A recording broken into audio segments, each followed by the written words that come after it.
I watched him fold the couch cushions into a perfect triangle, his hands trembling, and thought, if I don't tell him the truth now, I'll be the one sleeping on this floor forever.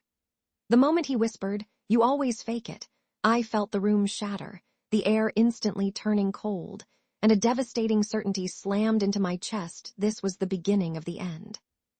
What I had no idea was that a single confession would lock him out of our bedroom for 3 whole years, and then without a word erase him from my life entirely. I'm Maya, 29, a freelance graphic designer who spends more time scrolling Instagram than actually creating. I've always prided myself on being the confident one in my circle, the friend who can order a drink at a bar without a second thought, the girlfriend who never lets a problem fester. But confidence, I've learned, is a fragile mask. The first time I told Alex, "I fake it every time," I was trying to protect myself from the shame of admitting I was terrified of his expectations. I thought I was being honest, but the honesty was a weapon I didn't realize I'd aimed at the very foundation of our relationship. Alex was the opposite of me, quiet, methodical, the kind of guy who would spend an entire Sunday reorganizing his bookshelf by color. When we met at a mutual friend's housewarming, I was drawn to his steady presence, his ability to listen without judgment. He never raised his voice, never demanded attention, and that made me feel safe, like I could finally drop the performance I'd been perfecting for years. We moved in together after 6 months, and the first night we shared a bed, I felt a surge of triumph. I'd finally found someone who could handle my flaws, or so I thought. The first few weeks were blissful. Alex would bring me coffee in bed, and I'd scroll through my phone, half listening to his stories about his day at the marketing firm. He never complained when I stayed up until 2 a.m. editing a client's logo, never asked why I'd taken 3 hours to reply to text. I was convinced I'd found my perfect match, but underneath the calm surface, a storm was brewing. My insecurities, the ones I'd hidden from everyone, were gnawing at me. I'd always been terrified that I wasn't enough in the bedroom, that I'd be judged for the way my body reacted or didn't react to intimacy. So, when the first night we tried to be real together, I panicked.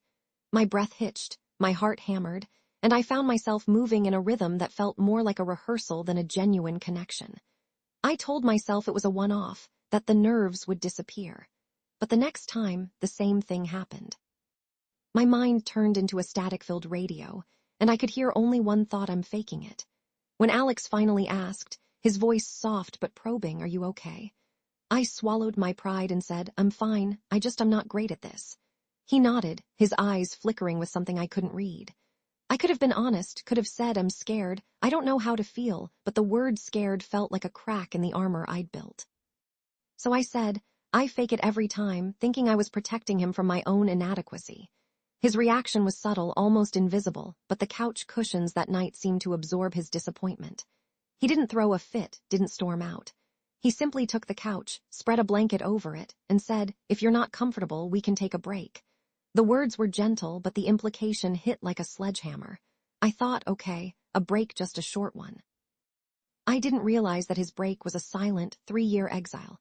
The first month was a blur of apologies, midnight texts, and frantic attempts to fix the problem. I tried new positions, bought a scented candle, even watched tutorial videos on YouTube while Alex pretended not to notice. I told myself I was working on it, that I was learning. Friends started to ask why we weren't sleeping together anymore.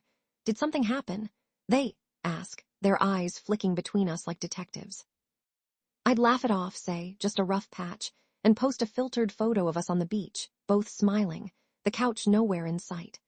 The social validation I craved, likes, comments, the illusion of a perfect couple, kept me from confronting the growing chasm. Alex, on the other hand, became a ghost in our own apartment. He'd eat dinner at the kitchen table, then retreat to the couch where he'd read, work, or stare at the ceiling. He stopped asking me about my day, stopped sharing his. The dynamic that once felt balanced now tilted heavily toward his quiet withdrawal and my frantic attempts to keep the fa-a-da alive. I started to notice how he'd glance at his phone, his thumb hovering over a contact named Mom, then close the app without a call. I knew he was reaching out for something, perhaps validation, perhaps a lifeline, while I was busy building an illusion for the world. One night, after a particularly tense dinner where Alex barely touched his food, he finally said, "Maya, I can't keep doing this." His voice cracked, and for the first time in months, I saw the raw vulnerability behind his calm exterior. I'm sleeping on the couch. I'm not sure if I'm still part of this. He didn't say the word relationship, but it hung in the air like a condemned sentence. I wanted to argue, to convince him that I'd change, that I'd finally be real. I told him, I'm trying, Alex. I promise. Give me another chance. He looked at the couch, then at me, and said, I'm not sure how many chances I have left.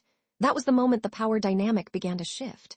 For the first time since we moved in together, Alex's passive demeanor turned into a quiet, steady resolve. He stopped making excuses, stopped trying to accommodate my schedule, stopped rearranging his life around my insecurities. He started setting boundaries. I need my own space, he'd say, and I need you to respect that. I felt my confidence eroding, replaced by a gnawing dread that I was losing the man who had once been my anchor. I tried to fight back, to reclaim control. I started a relationship blog, posting cryptic entries about learning to love yourself before loving anyone else, hoping my friends would see my growth and perhaps shame Alex into returning. My Instagram stories were filled with motivational quotes, sunrise photos, and captions like, healing takes time, but I'm still standing. The likes poured in, but the comments grew sharper. Are you okay? Sounds like a toxic situation. You deserve better. I read each one, feeling both validated and judged, the social proof becoming a double-edged sword. My friends began to intervene, texting me at odd hours, asking if I was still okay, offering to set me up on blind dates. I brushed them off, insisting I was working through it. My defense grew louder. I know I messed up, but I'm trying, I'd say, as if my effort could outweigh 3 years of silence. 3 years is a long time to let a couch become a permanent fixture. The fabric faded, the springs squeaked, and Alex's presence on it became a ritual. He'd wake up, stretch, and stare at the ceiling as if waiting for a sign that would tell him to leave. I'd come home from work, see his coffee mug on the side table, and feel a pang of guilt that was both sharp and dull. My therapist, who I finally booked after a friend insisted, asked me, Maya, what does the couch represent for you? I said, it's where he sleeps, where I'm not enough. She nodded, it's a physical manifestation of the emotional distance you've built. One rainy Thursday, Alex didn't show up for work. His boss called, asking if everything was okay. I told them he's just taking a personal day. That night I woke up to the sound of the couch springs creaking as if someone had shifted. I turned on the lamp, expecting to see Alex curled up, his head on a pillow. The couch was empty. I called his phone, no answer. I texted, hey, where are you? No reply. I checked his email, his social media. The last post was a photo of a sunrise from a beach I'd never been to, captioned, New Beginnings. The timestamp read 2:13 a.m., 3 days ago. The vanishing was as sudden as it was silent. I sat on the couch, the same couch that had been my witness to his silent protest, and felt the weight of 3 years collapse in an instant. The house felt too big, the silence too loud. I called his mother, who answered after a few rings, her voice trembling. He left, she whispered. He said he needed to find himself, that he couldn't keep living in a place where he felt like a guest. I wanted to scream, to demand an explanation, to accuse him of abandoning me. But the only thing I could hear was my own breath, ragged and shallow. In the weeks that followed, I became a ghost in my own home. I stopped posting, stopped scrolling, stopped caring about the number of likes a picture could earn. I finally read the messages I'd ignored for months. My friends, are you okay? Texts, my mother's call me, my therapist's, we need to talk about boundaries. I answered each one, slowly, like a person learning to speak again after a long silence. I moved the couch to the living room, pulled the blanket off, and sat on it, feeling the worn fabric against my skin. I thought about the first night we tried to be real, about the words I'd said, about the way Alex had taken the couch as his sanctuary. I realized that my fake, it wasn't just about sex, it was about every part of me I pretended to be for the sake of appearing whole. I had been performing for my friends, for my Instagram followers, for a version of myself that never existed. The vanishing forced me into a painful, yet necessary, confrontation with my own narrative. I started writing a journal, not for an audience, but for myself. I wrote, I told him I fake it every time. I thought I was protecting him, but I was actually protecting my own fear. I wrote about the couch, about the 3 years of quiet resistance, about the way Alex's quiet strength had become a catalyst for my own growth. I wrote about the moment I finally let go, not because he left, but because I finally allowed myself to be vulnerable without the safety net of pretense. Months later, I ran into Alex at a coffee shop downtown. He was sitting alone, a paperback open on the table, his eyes focused on the words but occasionally glancing at the street outside. He looked up as I approached, and for a heartbeat the world seemed to freeze. "Maya," he said, his voice a mix of surprise and calm. "I didn't expect to see you here." I sat down opposite him, feeling the old familiar knot in my stomach, but this time it was different. It wasn't fear, it was curiosity.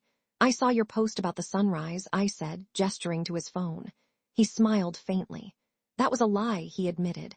"I was trying to convince myself that I was moving on." We talked for an hour, the conversation flowing like a river that had finally broken through a dam. He told me about the months he'd spent traveling, about the places he'd visited, about the nights he'd lie awake in cheap hostels, replaying our 3 years on the couch, wondering where it all went wrong. He didn't blame me, he didn't accuse me of faking it. He simply said, I needed to find a place where I could be honest with myself. I listened, and for the first time, I didn't feel the need to defend my actions. I realized that my confession, "I fake it," every time had been a lie to both of us. It was a shield, a way to avoid confronting the deeper insecurity that had been gnawing at me since my teenage years, the belief that I was never enough, that I had to perform to be loved. When we finally said goodbye, it wasn't a dramatic, tear-filled farewell. It was a quiet nod, a mutual acknowledgement that we had each taught the other something vital. He left the coffee shop, his silhouette merging with the bustling street, and I felt a strange sense of peace. The couch at home remained, now a relic of a chapter I could finally close. I decided to donate it to a local shelter, where it would become a place for someone else to rest, perhaps to rebuild their own life after a breakup, a loss, or a personal crisis. In the weeks that followed, I started a new project, a series of illustrations titled Couch Stories, each one depicting a different person's moment of vulnerability on a couch. I posted the first piece on Instagram, not for validation, but as a tribute to the piece of furniture that had witnessed my downfall and my rebirth. The comments poured in, not with judgment but with shared experiences. My dad left his couch after his divorce. I slept on my couch for a year after my mom passed. The couch is where I finally wrote my first novel. The collective stories reminded me that the couch, like any object, is just a stage. It's the people on it who write the script. Looking back, I can finally answer the question that haunted me for 3 years. Why did Alex sleep on the couch for so long, and why did he vanish? He didn't disappear because he hated me. He disappeared because he needed a space where he could be honest with himself, a space that the couch unintentionally provided. My confession had shattered the illusion we both lived under, and the couch became the silent witness to our unraveling. The vanishing was the final act of a drama that began with a lie, escalated with avoidance, and concluded with both of us finally facing the truth. Now, when someone asks me about my relationship timeline, I smile and say, I told him I fake it every time, and he slept on the couch for 3 years. Then he vanished, and I learned that honesty isn't a single moment, it's a daily practice, even when it hurts. The transformation isn't complete. I still have moments of doubt, still wonder if I'll ever truly be enough. But I no longer hide behind a couch, behind a filtered photo, or behind a rehearsed line. I'm learning to sit on the edge of my own vulnerability, to be present, to let the world see the real me, flaws, fears, and all. And if you ever find yourself on a couch, listening to the springs creak, ask yourself, what am I really sleeping on? Is it a comfort, a barrier, or a bridge? The answer might just be the most shocking truth you'll ever hear.